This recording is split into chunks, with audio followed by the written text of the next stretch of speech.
नाजरीन, drama serial कैसी तेरी खुदगर्जी में शमशेर का दिल मान ही नहीं रहा कि महक मर चुकी है। शमशेर की मां बाबा साहब को कहती है, नवाब साहब मैं डरती हूँ, इतने बड़े हादसे के बाद भी शमशेर उस लड़की को नहीं भूल सका। मुझे डर है कहीं शमशेर खुद के साथ कुछ कर न ले।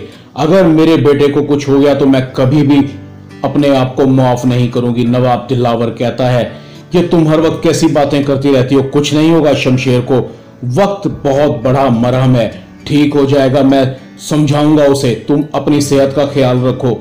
तुम क्या समझती हो शमशेर सिर्फ तुम्हारा बेटा है, वो मेरा भी बेटा है, मैं भी उतना ही प्यार करता हूं जितना तुम उससे प्यार करती हो। शमशेर की मां कहती है, नवाब साहब आप बहुत ताकतवर हैं, आपकी पहुंच ऊपर तक है, मगर क्या आप किसी को जिंदगी दे सकते हैं? मरे हुए में जान डाल सकते हैं? नहीं ना।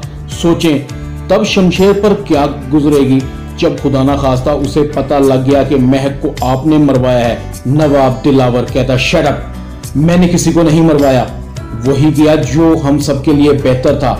अगर वो लड़की इस घर में आ जाती तो शायद शमशेर का घर तो बच जाता, मगर फरवा इस घर से चली जाती। वो उस लड़की को बर्दाश्त करने के लिए बिल्कुल भी तैयार नहीं थी। यह कहाँ की अक्लमंदी है, एक बेटे का घर बस जाए और दूसरे बेटे का घर उजड़ जाए।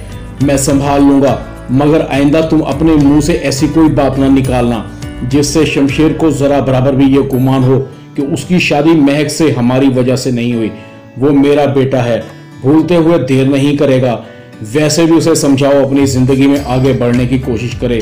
सोफिया अच्छी लड़की है, मुझे पसंद है, शमशेर की शादी के लिए बात आगे बढ़ाओ। शमशेर की मां के चेहरे पर नागवारी होती है, जैसे कह रही हो आगे क्या एक आफत कम है जो मैं दूसरी को भी अपने बेटे के गले में डाल दूं। नवाब साहब शमशेर के कमरे में जाते हैं। कैसे हो? शमशेर कहता है, बाबा मैं ठीक हूँ। ठीक ही रहो।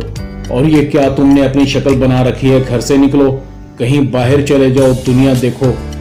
दुखों को रोग नहीं बना लिया जाता। याद रखो तुम्हें चाहने वाले, मोहब्बत करने वाले और लोग भी हैं जो तुम्हें देखकर परेशान होते हैं। मेरा नहीं तो अपनी माँ का तो ख्याल रख लो, तुम्हारी वजह से बहुत परेशान है।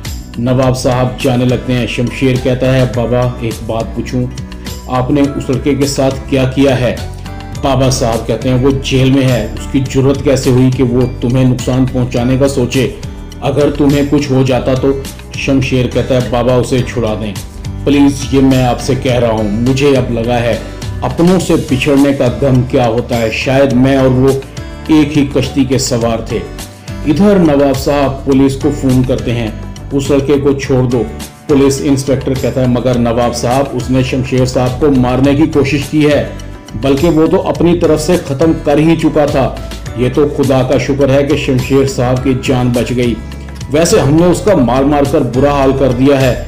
आइंदा ऐसा काम करने से पहले 100 बार सोचेगा। पुलिस इंस्पेक्टर कहता है, ठीक है नवाब साहब, आपका हुक्म सर आंखों पर। इधर महक बार बार अपनी अम्मी को फोन करती है, अम्मी मैं आना चाहती हूँ, मैं आप लोगों को तकलीफ में नहीं देखना चाहती। इधर अकरम कहता है, महक बेटी बस थोड़ा सा सब्र करो। बाबा साहब अकरम और रेहान को अपने दफ्तर में बुलवाते हैं। मैंने आपके बेटे को माफ कर दिया है, वो रिहा हो जाएगा, मगर तुम लोग इतनी दूर चले जाओ कि मेरा बेटा चाहकर भी तुम तक ना पहुंच सके।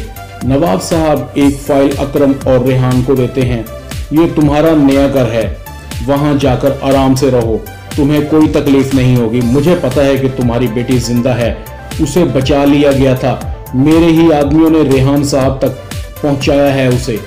अब अकरम रेहान के पास शहर छोड़ने के अलावा कोई चारा नहीं था। दिन गुजर रहे थे, शमशेर भी नॉर्मल हो रहा था। शेरू आता है, शमशेर आवाज देता है, शेरू। शेरू कहता है, जी साहब। शेरू तुमने महक की आखिरी आरामगाह के बारे में, शेरू तुम महक की आखिरी आरामगाह के बारे में जानते हो? मुझे वहां ले चलो, मैं फातिहा खानी करना चाहता हूँ। शेरू शमशेर को कब्रिस्तान ले जाता है। ड्रामा सीरियल कैसी तेरी खुदगर्जी में इतना ही। वीडियो टीवी को सब्सक्राइब कर दें और विजिट करें हमारी वेबसाइट www.rana78.com या फिर डिस्क्रिप्शन में दिए गए लिंक पर जाकर भी आप हमें ज्वाइन कर सकते हैं। अपना ख्याल रखिएगा। अल्लाह हाफिज।